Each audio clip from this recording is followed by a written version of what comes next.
Hey guys, how to fix iPhone alarm so quiet? Today in this video I'm going to talk about some method. I hope by using this method your problem will be solved. So let's see. Method 1, restart your iPhone. Method 2, you check the volume of ringer and alerts. To check this, you go to settings. After that, you click on sounds and haptics. Now here you see ringer and alerts. From here you increase the volume.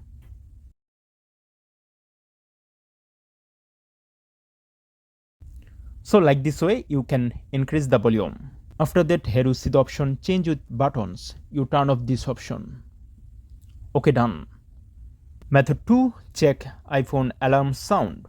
To check this, you click on clock. After that, you click on edit. From here, you click on the alarm that you want to check. For example, I'm clicking on this alarm. Now here you see the option sound.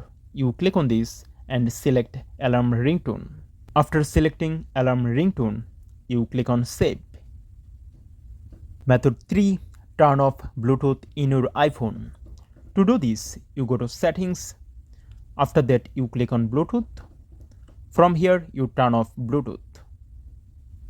Okay, done. That's for today guys. I hope by using this method, your problem will be solved. Thank you.